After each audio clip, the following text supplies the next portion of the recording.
Hi friends, welcome to our home science classes. आपको पता है हम इस टाइम पे प्रसार शिक्षा की थ्योरी कर रहे हैं। हमने पिछली क्लास में देखा था प्रसार शिक्षण विधियों का वर्गीकरण। तो हमारी चर्चा चल रही थी प्रसार शिक्षण विधियों के वर्गीकरण पर। हमने संख्या के आधार पर वर्गीकरण देख लिया था और स्वरूप के आधार पर। आज हम कार्य के आधार पर देखेंगे कि कार्य के आधार पर हम किन विधियों का प्रयोग करेंगे। तो पहला है बताकर। जब हम लोगों को बताकर प्रशिक्षण देते हैं तो उसमें हम किन-किन विधियों का प्रयोग कर सकते हैं। पहला तो है फार्म या घर पर भेंट कर सकते हैं, मतलब हम लोगों के घर पर जाएँगे और उनको बताएँगे। दूसरा है व्याख्यान, ये अभी जो हमारी वार्ता चल रही है ये व्याख्यान विधि है, तो हम लोगों को सिर्फ़ बताकर ही व्याख्या देकर ही उनको शिक्षित करेंगे। अगला है सभा या सम्मेलन के द्वारा, सभा या सम्मेलन का प्रयोग कर सकते हैं। श्रवण कैसेट का प्रयोग करके हम लोगों को बता सकते हैं और रिकॉर्ड के माध्यम से हम लोगों को बता सकते हैं। अगला है करके, मतलब हम जब करके सीखेंगे सिखाएँगे तो किन विधियों का प्रयोग करेंगे। करके सिखाने में हम सबसे पहले तो प्रदर्शन विधि का प्रयोग कर लेंगे, फिर व्यावहारिक शिक्षा देंगे। व्यावहारिक शिक्षा का मतलब कि लोगों को बताएँगे हम, कि उनको दिखाएँगे भी कि कैसे क्या किया काम किया जाता है। मतलब कि कैसे फल को छीलते हैं, कैसे फल को काटते हैं, कैसे उनका अचार बनाते हैं। आगे हम दिखाएँगे उनको काम करते हुए प्रशिक्षण देंगे। मतलब हम कार्य भी करते रहेंगे और उनको प्रशिक्षित भी करते रहेंगे। उनको ट्रेनिंग भी देते रहेंगे, वो भी साथ में हमारे कार्य करते रहेंगे। अगला है नियंत्रित अनुभव के द्वारा। नियंत्रित अनुभव के द्वारा मतलब जो अनुभव है, हम अपने अनुभव से उनको गाइडेंस करेंगे। अगला है कार्य प्रदर्शन, मतलब कि कार्य करते हुए हम प्रदर्शन करेंगे। ये है हमारा करके सीखने में, मतलब हम कुछ भी करेंगे तो हम करके ही सीखेंगे इसमें। कैसे? प्रदर्शन के द्वारा सीखेंगे, व्यावहारिक शिक्षा देकर सिखाएँगे, काम करते हुए प्रशिक्षण देंगे, नियंत्रित अनुभव मतलब कि गाइडेंस के द्वारा उनको ट्रेनिंग भी देंगे और उनको गाइडेंस भी करेंगे। कार्य प्रदर्शन कि उनके कार्यों का प्रदर्शन भी करेंगे। आगे है दिखाकर। दिखाकर में क्या कर सकते हैं हम? दिखाकर जब हम उनको प्रशिक्षण दे रहे हैं तो किन विधियों का प्रयोग कर सकते हैं? एक है प्रणाली प्रदर्शन। मतलब प्रणाली प्रदर्शन मतलब मेथड, किन मेथड का प्रयोग करते हैं, मतलब जिस विधि से हम करेंगे उनको बताते चलेंगे, वो देखते रहेंगे। परिणाम प्रदर्शन मतलब हम उनको रिज़ल्ट दिखा देंगे। जैसे कि हमने मान लीजिए दूसरे गाँव में हमने जो है कोई फसल बताई और उसको नई विधि से उसका उत्पादन करवाया और नए बीजों का प्रयोग करवाया, नए उर्वरकों का प्रयोग कराया और वहाँ पे फसल अच्छी हो गई। तो हम लोगों को वहाँ के रिज़ल्ट के बारे में दिखा सकते हैं। प्रदर्शनी प्रदर्शनी आपको पता है मेला लगाकर मेले में प्रदर्शनी की जा सकती है। बड़े-बड़े पोस्टर या उनको चार्ट्स के माध्यम से प्रदर्शनी लगाई जा सकती है। भ्रमण के द्वारा या हमने जिस खेत में प्रयोग किया था, अभी हमने खेत के बारे में चर्चा की, जिन फसलों पर हमने प्रयोग किया था, लोगों को वहाँ ले जाकर उनको दिखा देंगे। या छपित व मुद्रित सामग्री के प्रयोग से उनको हम दिखाकर प्रशिक्षण दे सकते हैं। अगला है हमने अभी ऊपर भी देखा था चित्र, पोस्टर, चार्ट, स्लाइड्स, चलचित्र, टेलीविज़न के माध्यम से हम लोगों को प्रशिक्षण दे सकते हैं। वीडियो दिखाकर उनको हम प्रशिक्षण दे सकते हैं। तो लोगों को दिखाकर जो भी हम दिखा सकते हैं, वो दिखाकर उनको प्रशिक्षित करेंगे। अगला है प्रसार शिक्षण के चरणों के आधार पर। हमने प्रसार शिक्षण के चरणों के बारे में चर्चा किया था। हमने आपको ये भी बताया था कि इनको आपको क्रम से याद रखना है। तो चलिए देखते हैं प्रसार शिक्षण के चरणों के आधार पर कैसे कर सकते हैं। पहला था हमारा अटेंशन। अटेंशन मतलब लोगों का ध्यानाकर्षण करना है। तो ध्यानाकर्षण कैसे कर सकते हैं हम लोगों का? पोस्टर, पोस्टर बड़ा-बड़ा पोस्टर लगा देंगे तो लोगों का ध्यान उसकी तरफ आकर्षित हो जाएगा। चार्ट्स के माध्यम से हम चार्ट बना देंगे, फ्लैश कार्ड के माध्यम से, छपित सामग्री के माध्यम से, प्रदर्शनी सामग्री मतलब प्रदर्शनी लगाने के लिए, मेला मेला हो गया, प्रदर्शनी हो गई, ये प्रदर्शन है, प्रदर्शन सामग्री। लाउड स्पीकर से प्रचार-प्रसार करके हम लोगों का ध्यान आकर्षित कर सकते हैं। सभाएँ व संगोष्ठियाँ, लोगों को सभा और संगोष्ठियों के द्वारा हम लोगों का ध्यान आकर्षित कर सकते हैं। दूसरा है इंटरेस्ट, हम लोगों की रुचि, पहले तो हम लोगों का ध्यान आकर्षित करेंगे, फिर हम लोगों में अभिरुचि पैदा करेंगे। अभिरुचि कैसे पैदा होगी उनमें? तो विधि या परिणाम प्रदर्शन के द्वारा हम कार्य करते जाएँगे और उनको बताते जाएँगे। ये तो हो गया हमारा विधि प्रदर्शन। परिणाम प्रदर्शन मतलब हम उनको रिज़ल्ट उनके सामने ले जाकर रख देंगे तो उनको विश्वास हो जाएगा, मतलब उनमें इंटरेस्ट जाग जाएगा। फिर छपित सामग्रियों के प्रयोग से हम उनमें इंटरेस्ट जगाएँगे। नाटक के माध्यम से, पपेट शो मतलब कि कप कठपुतली शो के माध्यम से। सिनेमा सिनेमा के माध्यम से, सामूहिक चर्चा, हम सामूहिक चर्चा करके लोगों में अभिरुचि जगाएँगे। मॉडल, उनको कोई मॉडल दिखाकर, जो भी होगा हमारे पास, जो भी सामग्री होगी उसका मॉडल दिखाकर उनका जो है इंटरेस्ट उनमें जगाएँगे। चार्ट या फ़ोल्डर के माध्यम से हम उनमें इंटरेस्ट जगाएँगे। अब आ गया डिज़ायर, डिज़ायर मतलब आकांक्षा। तो आकांक्षा कैसे पैदा करेंगे उनमें? प्रदर्शनी के माध्यम से। पहला है प्रदर्शनी के माध्यम से, फिर सभाओं सभाओं के माध्यम से, या फ़िल्म शो करके, सेमिनार करके, कार्यशाला विधि से, व्याख्यान विधि से, परिणाम प्रदर्शन की विधि से, छपित सामग्री की विधि से, मतलब उनको छपित सामग्री दे कर के हम उनको अभिरुचि उनमें डिज़ायर, उनकी आकांक्षाएँ पैदा करेंगे। अगला है विश्वास। विश्वास कैसे करेंगे? लोगों में हम विश्वास कैसे कराएँगे? परिणाम प्रदर्शन। सबसे पहले तो उनको रिज़ल्ट चाहिए। हमें रिज़ल्ट चाहिए तभी हम जो है विश्वास करेंगे। इसमें क्या है? एक तो रिज़ल्ट दिखाकर, दूसरा है विधि प्रदर्शन। मतलब हम विधि प्रदर्शन का प्रयोग करके भी उनमें विश्वास जगा सकते हैं। लाभार्थियों का अनुभव, मतलब जो लोग लाभ ले चुके हैं, वे जब अपना अनुभव लोगों से साझा करेंगे तो लोगों में विश्वास होगा। समूह चर्चा, लोग समूह में बैठकर चर्चा करेंगे तब उनको विश्वास हो जाएगा। जैसे हमने कहीं पे फसल उत्पादन किया था और वहाँ की फसल बहुत अच्छी होगी, तब जब 4-6 लोग बैठ के बातें करेंगे तो सामने वाले इंसान को भी विश्वास हो जाएगा कि हाँ, इतने लोग ये बात कह रहे हैं, ये चीज़ बिल्कुल सही हो सकता है। टेलीविज़न कार्यक्रम, अगर टेलीविज़न पे कोई कार्यक्रम हो रहा है, किसी कार्यक्रम के द्वारा टेलीविज़न से प्रचार-प्रसार हो रहा है, तब भी लोगों में विश्वास जाग जाता है। समाचार के माध्यम से लोगों में विश्वास जाग सकता है। अगला है अटेंशन, एक्शन है, सॉरी, एक्शन है। अटेंशन तो हमने पहला देखा था, ये एक्शन हो गया। एक्शन मतलब क्रिया। अब हम क्रिया क्या करेंगे? क्रिया करेंगे परिणाम प्रदर्शन, फिर विधि प्रदर्शन, अधिकारियों विषय शब्दों से विचार विमर्श। विषय शब्दों नहीं, ये विषय विशेषज्ञों होगा। विषय विशेषज्ञों से विचार विमर्श। वार्तालाप के माध्यम से, व्यक्तिगत भेंट से। हम क्रिया कैसे करेंगे?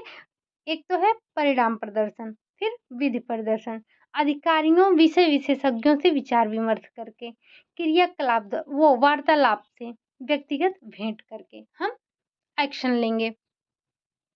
आपको इन्हें बस एक बार देख लेना है और याद रख लेना है क्या किसमें आ रहा है।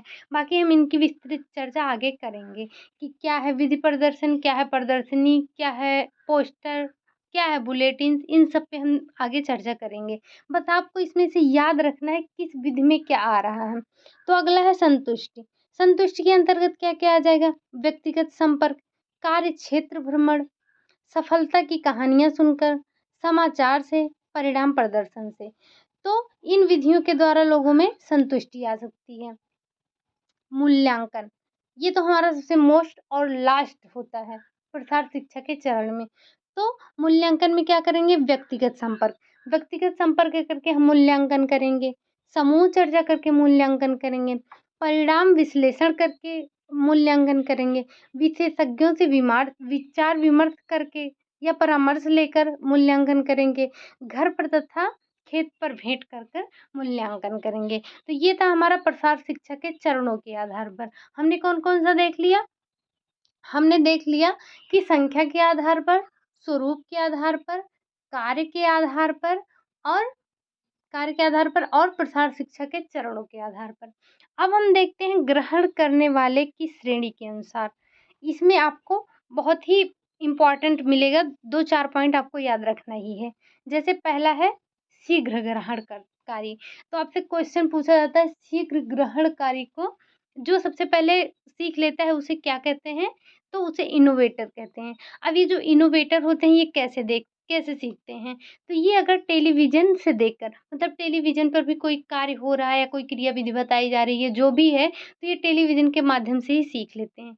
रेडियो सुनकर, मतलब रेडियो पर भी अगर कोई वार्ता हो रही है, कोई बात हो रही है, किसी चीज़ को बताया जा रहा है, कोई क्रिया विधि बताई जा रही है, तो ये वहाँ से भी ग्रहण कर लेते हैं। तो अगला है सामूहिक जनसंपर्क, मतलब समूह में भी जब सामूहिक जनसंपर्क हो रहा है उसमें भी ये सीख लेते हैं। प्रदर्शनी, विधि या परिणाम, कोई भी प्रदर्शन हो तो ये प्रदर्शन के माध्यम से भी सीख लेते हैं। घर तथा खेत पर भी भेंट करके ये सीख ही जाते हैं। सभा या सम्मेलन द्वारा भी सीख जाते हैं और कार्यशाला पर भी सीख जाते हैं। तो जो सबसे पहले सीखते हैं वो शीघ्र ग्रहणकारी, मतलब इनोवेटर। इनोवेटर कैसे सीख लेंगे? इनोवेटर टेलीविज़न पर देखकर भी सीख लेंगे, रेडियो सुनकर भी सीख लेंगे, सामूहिक जनसंपर्क में भी देख लेंगे, प्रदर्शन के माध्यम से भी सीख लेंगे, चाहे वो विधि प्रदर्शन हो या परिणाम प्रदर्शन हो। घर पर या खेत पर भेंट के द्वारा भी सीख लेंगे, सभा या सम्मेलन पे भी सीख लेंगे और कार्यशाला पर भी, मतलब वर्कशॉप पर भी सीख लेंगे। अब देखते हैं विलंबकारी ग्रहणकर्ता। विलंबकारी ग्रहणकर्ता कैसे सीख सकते हैं? तो व्यक्तिगत संपर्क, मतलब उनसे जब आप व्यक्तिगत संपर्क करेंगे तो वो सीखेंगे। अगला है परिणाम प्रदर्शन, जब उनको आप रिजल्ट दिखाएँगे तभी वो आप पे विश्वास करेंगे, तभी वो सीखेंगे। अगला है भ्रमण के द्वारा, मतलब आप उन्हें कहीं पे टूर करवाइए, उनको कोई चीज़ ले जाके दिखाइए तब वो सीखेंगे। खेत तथा घर पर उनसे भेंट करके आप उनको सिखा सकते हैं। श्रव्य दृश्य साधन का प्रयोग करके भी आप उनको सिखा सकते हैं कि जब वो श्रव्य दृश्य, मतलब देखने और सुनने वाली चीज़ देखेंगे तभी उनको विश्वास होगा, तभी वो सीख पाएँगे। अगला है कि अतिकालिक ग्रहणकर्ता, आपसे पूछा जाता है सबसे जो लास्ट में सीखते हैं उनको क्या बोलते हैं? तो उनको बोलते हैं लगार्ड। तो ये कैसे सीख सकते हैं? स्थानीय नेता, मतलब जब स्थानीय नेता कोई चीज़ बताएँगे तभी इनको ये सीख सकते हैं। अगला है मित्र, संबंधी, रिश्तेदार, पड़ोसी को देखकर इनको, अब जैसे आपने देखा था जब कोरोना काल आया था, तो कुछ लोग ऐसे थे जब उन्होंने सुना कि भाई यहाँ पे कोरोना फैल गया है और ये बहुत तेज़ी से फैल रहा है, तो उन्होंने अपने आप को सतर्क कर लिया और वो घर में रहने लगे, बहुत ज़रूरी होता था तभी जाते थे। और कुछ लोग थे जब बहुत ज़्यादा होने लगा तब वो समझ पाए, तब वो उन्होंने बचाव किया। और कुछ लोग तो ऐसे थे जब उनके मित्र, संबंधी, रिश्तेदार, पड़ोसी इन सबको जब कोरोना पकड़ लिया तब उनको समझ में आया, तब उन्होंने जो है सतर्क होना सीख लिए। तो वही है, ये सबसे लास्ट में ऐसे ही लोग सीखते हैं। और फिर भ्रमण, इनको भ्रमण करने से ही ये जाएँगे, टूर पे जाएँगे तब इनको ये सीख पाएँगे। अगला है परिणाम प्रदर्शन, जब आप इनको रिज़ल्ट दिखाएँगे तभी ये सीख पाएँगे। चलिए अब देखते हैं हम नवाचार निर्णय प्रक्रिया के चरणों के अनुसार। नवाचार निर्णय प्रक्रिया क्या है? तो इसको चलिए देखते हैं। जानकारी, मतलब लोगों को जब जानकारी होगी, कैसे लोगों को जानकारी होगी? तो वो छपित सामग्री के प्रयोग से लोगों को जानकारी होगी। अब आगे है श्रव्य दृश्य सामग्री, मतलब श्रव्य दृश्य सामग्री के प्रयोग से उनको जानकारी होगी। व्यक्तिगत सामूहिक संपर्क के द्वारा, परिपत्र के द्वारा, जनसंपर्क के द्वारा। आपको इसे सिर्फ नोट डाउन कर लेना है और इसको पढ़ लेना है। हमने जो पिछले 2-3 क्लास में हमने जिन भी विधियों का प्रयोग किया या जो भी वर्गीकरण पढ़ा है, इनको आप एक बार नोट करिएगा ज़रूर, क्योंकि इसमें सब एक-दूसरे में मिक्स हो रहे हैं और जब आप इनको अलग से लिखेंगे तब आपको समझ में आ जाएगा। आगे देखते हैं मूल्यांकन, दूसरा आ जाता है हमारा मूल्यांकन। तो सब मूल्यांकन के अंतर्गत क्या-क्या आता है? सभा सम्मेलन हो गया, प्रशिक्षण कार्यक्रम हो गया, प्रणाली, परिणाम प्रदर्शन, छपित माध्य, ये माध्यम होगा। छपित माध्यम और हो गया श्रव्य-दृश्य माध्यम, मतलब छपित सामग्रियों का प्रयोग करके और श्रव्य-दृश्य साधन का प्रयोग करके हम मूल्यांकन कर सकते हैं। आगे है निर्णय प्रक्रिया। निर्णय में क्या है? परिणाम प्रदर्शन आता है, व्यक्तिगत, सामूहिक, फॉर्म तथा घर पर भेंट, कार्यालय में भेंट, ये हमारा निर्णय के अंतर्गत आता है। आगे देखते हैं क्रिया। क्रिया के अंतर्गत क्या-क्या आएगा? परिणाम प्रदर्शन आएगा, व्यक्तिगत भेंट संपर्क आएगा, स्थानीय नेताओं से संपर्क आएगा। अब हम देखते हैं, ये है हमारा मोस्ट इम्पोर्टेंट, यहाँ से आपको ये चीज़ बहुत ज़रूरी है आपको याद करना। तो विम या आयाम के आधार पर, डायमेंशन के आधार पर। अब चलिए देखते हैं विम के आधार पर।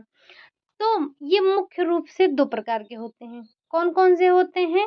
द्विविम शिक्षण सामग्री या 2 डायमेंशनल, और दूसरा है त्रिविम शिक्षण सामग्री, मतलब 3 डायमेंशनल।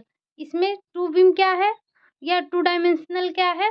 2 डायमेंशनल के अंतर्गत आ जाता है chart, poster, folder, flash card, bulletin, leaflet, pamphlet, चित्र, photograph, flip card, flip chart, आकृतियाँ, ग्राफ, बुलेटिन बोर्ड आदि। ये हमारे क्या हो जाते हैं, 2 डायमेंशनल हो जाते हैं।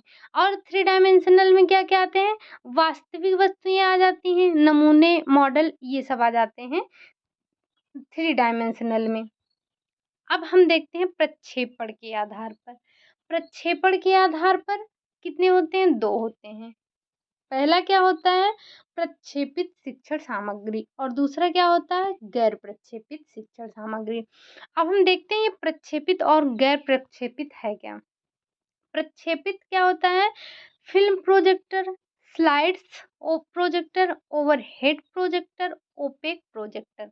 तो मतलब प्रक्षेपित वे होते हैं जिसमें हमें इलेक्ट्रिसिटी की आवश्यकता होती है, हमें जो है बिजली की आवश्यकता होती है, वे हमारे क्या होते हैं, प्रक्षेपित होते हैं। गैर प्रक्षेपित कौन से होते हैं, जिसमें हमें बिजली की आवश्यकता नहीं होती है। तो गैर प्रक्षेपित में आ जाते हैं flash card, flannel graph, charts, poster, पुस्तकें, बुलेटिन, लीफलेट, पैम्पलेट आदि। ये हमारे गैर प्रक्षेपित आ सकते हैं।